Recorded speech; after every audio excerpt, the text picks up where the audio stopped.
Have you ever considered the most significant missteps people often make after the loss of their spouse? Losing the partner who shared your home, your memories, and the quiet rhythm of daily life can profoundly unsettle your entire existence. Amid that emotional turmoil, it is all too common to fall into patterns or decisions that ultimately cause more harm than good.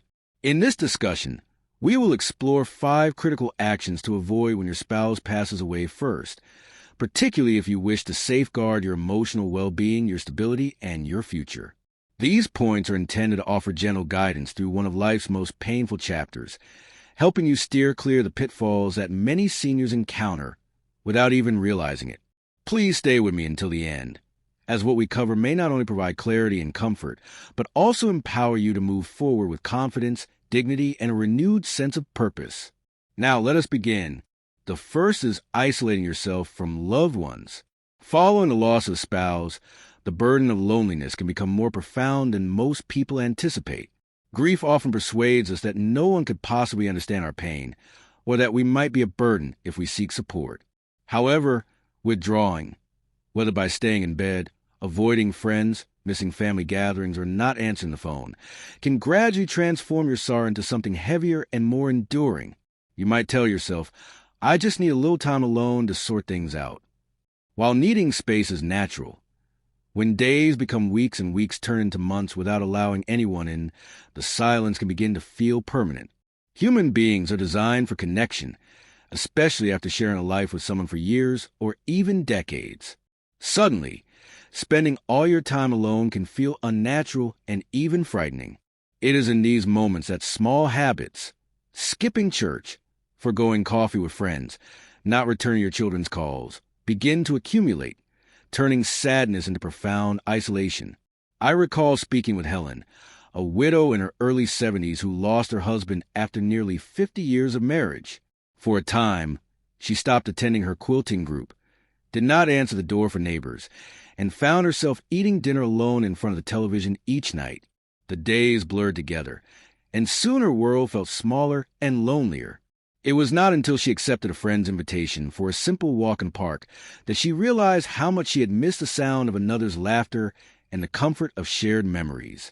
This isolation is dangerous because it affects not only your mind, but also your health. Studies indicate that seniors who become socially withdrawn face higher risks of depression, sleep issues, weakened immunity, and even heart problems. The loss of a spouse is difficult enough. Adding physical health risks from isolation only makes the journey toward healing more challenging.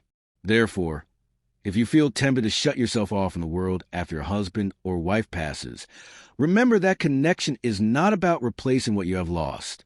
It is about allowing others to help carry the weight and, in time, rediscovering moments of joy and meaning.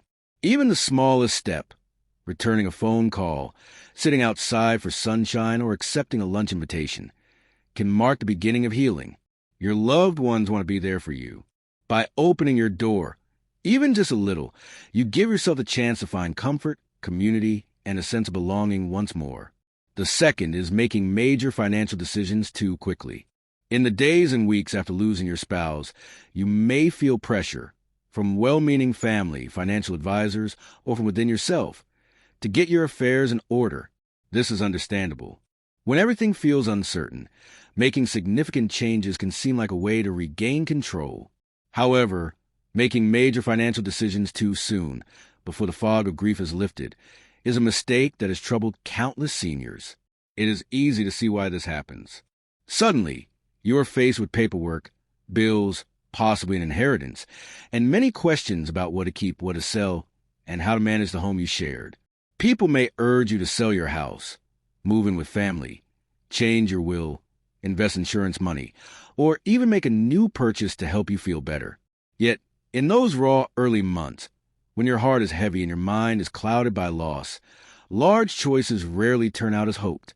Consider the story of Frank, age 68, who lost his wife Marjorie after nearly 4 decades together. In his sorrow, he became convinced the house was too large and filled with memories he could not bear. Within weeks, he sold it, packed his belongings, and moved across the country to live near his daughter. It was only after settling there that he realized how much he missed the friends, church, and neighborhood routines that had given his life meaning. The decision made too soon left him feeling lost all over again. Financial choices made in grief can have long-lasting consequences, sometimes locking you into situations that are difficult to change later. Insurance settlements, home sales, investments, or even small loans might appear to be simple solutions at the moment, but can carry risks you may not initially see. Unfortunately, scammers are also more likely to target those in mourning, offering quick fixes or guaranteed returns that are anything but safe. That is why it is vital to pause. Give yourself the gift of time. Consult a trusted advisor. Discuss matters with family members who have your best interests at heart, and consider waiting at least 6 months to a year before making any irreversible changes. Your feelings about money, home, and your own needs will evolve as your grief changes. Moving slowly allows you to think with a clearer mind and protect what you and your spouse built together. Remember, there is no reward for settling everything quickly, but there can be real comfort in knowing you are moving forward with patience and care. Now, let us move forward. The third is ignoring your own health needs. The loss of a husband or wife can take such a toll on your spirit that it becomes easy to neglect your physical health. Grief is inherently exhausting. Sleep is disrupted, appetite changes, and many people find themselves running on coffee and willpower, letting doctor's appointments and medication slip. In the first months after losing your spouse, you might think, I just don't have the energy to worry about myself right now. Or, it doesn't matter what I eat. Nothing tastes right anyway. What often goes unnoticed is how these small lapses can gradually chip away at your strength, both physically and mentally. Take the example of Samuel, who lost his wife at age 73. For the first time in nearly 50 years, he was alone in the mornings, no longer cooking breakfast for two. The kitchen felt empty, so he settled for toast or skipped meals altogether. Reminders to check his blood sugar, refill prescriptions, or get a routine checkup began to feel unimportant, almost burdensome. Months passed, and Samuel noticed more aches, more fatigue, and a sense that getting through each day took more out of him than before. It was not until a neighbor observed he looked thinner and less steady on his feet that he realized how far he had drifted from his usual healthy habits. Neglecting your health not only makes grieving harder, but can also trigger a chain reaction leading to new or worsening health problems. Skipping meals can cause blood sugar swings, missed medications can affect your heart or blood pressure, and ignoring minor pains can allow treatable issues to escalate. Furthermore, declining physical health often deepens feelings of sadness, hopelessness, and isolation, making emotional recovery even more difficult. It is crucial to remember that taking care of yourself after a loss is not selfish. It is necessary. The person you love will want you to stay well, to keep living and to face each day with the strongest body and spirit possible. Even small steps, organizing your medications, taking a short walk, or calling to reschedule a doctor's appointment, add up over time. Ask a friend to check in. Maintain regular routines where possible. And remember that self-care is an act of respect for both your loved one's memory and your own future. Prioritizing your health does not erase the pain of loss, but provide the foundation to face grief with greater energy, resilience, and hope for brighter days ahead. The fourth is refusing to accept help from others. There is something in our spirit, especially among those of us from an earlier generation, that makes it difficult to accept assistance. Perhaps you pride yourself on your independence, or maybe you do not want to trouble anyone with your burdens. Yet, when your spouse passes first, declining offers of help can quietly make everything more difficult than it needs to be.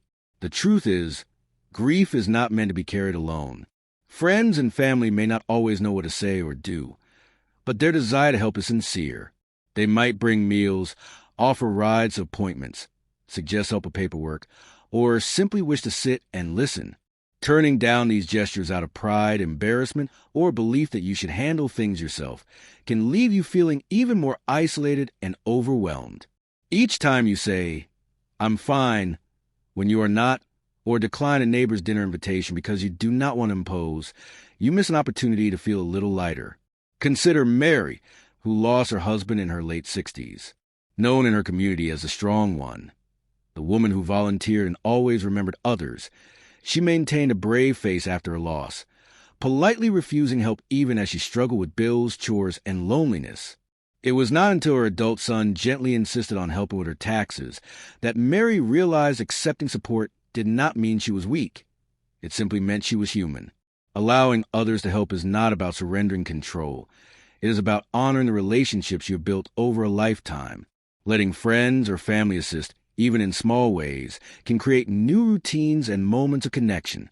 Whether it is allowing someone to pick up groceries, drive you to church, or sit quietly with you on a difficult day, these simple acts remind you that you are not alone and that you still belong. Sometimes the hardest part is asking. If reaching out feels daunting, try saying yes the next time someone offers, even for something small. You may find comfort, laughter, or simply the warmth of being cared for, each a powerful step on the path to healing. Now let us move forward. The fifth is holding on to every possession without reflection. After losing a spouse, it is natural to want to cling to the items that remind you of the life you built together. The photos on the mantle, the coat still hanging by the door, the favorite coffee mug in its usual place. These objects hold powerful memories and can offer comfort in the initial raw months of grief. However, for many seniors, clinging to every single item without taking time to reflect can quietly keep you anchored in the pain of loss and make it harder to move forward. Let me share the story of Alan, age 72, who lost his wife after nearly 50 years of marriage. For years, he left everything exactly as she had arranged it. Her sewing basket remained by her chair, her closet untouched, her side of the bed neatly made each morning. At first, this provided comfort, but over time, his home became a museum to the past. Each item reminded him not only of good times, but also of what he had lost. It was not until his daughter visited and gently asked if he wanted help sorting through his wife's belongings that Alan realized how much the house had begun to feel frozen, as if he could no longer truly live there. Grief experts affirm there is no need to rush this process. You do not have to clear out closets or empty drawers before you are ready. However, holding on to every item indefinitely out of fear or guilt can turn your home into a place of constant sorrow rather than a space for new memories. Objects that once brought joy can become reminders of what is missing, preventing you from fully stepping into the next chapter of your life. This does not mean you must discard everything or even most things. What matters is being intentional, taking time to sit with each keepsake, remembering the story behind it, and deciding what genuinely brings comfort. Some find it helpful to pass special items to family members or donate to a favorite charity in their loved one's honor. Others create small memory corners, keeping a few meaningful mementos visible while making space for new routines. Letting go is never about erasing the past. It is about making room for healing, hope, and the life that continues. The process can be slow, and that is perfectly all right, in time. You may find that choosing what to keep and what to release can bring a sense of peace, gratitude, and even a gentle freedom. You honor your loved one not only in what you preserve, but in how you continue to live and love even after loss. As we conclude, I encourage you to take a quiet moment to reflect on these 5 points to avoid when your husband or wife passes first. Which of these resonated with you most? Was there a story, an example, or a feeling that made you pause and consider your own habits? Or perhaps it brought to mind a friend or a relative who has walked this difficult path before you. Grieving is never simple, and there is no universal solution. Yet, the choices you make in the weeks and months after losing your spouse can shape not only how you heal, but how you move forward day by day and year by year. If there's one truth I have learned in my own long life, it is this. You honor the memory of your loved one not only by remembering them, but by continuing to care for yourself, body, mind, and spirit. Take the time you need, ask for help, and know that you are allowed to build a new chapter even as you carry the old one in your heart. It takes courage to keep going, but you do not have to do it alone. Reach out to those who care, accept support, and trust that brighter days will come slowly, gently, and in their own time. Thank you for joining me.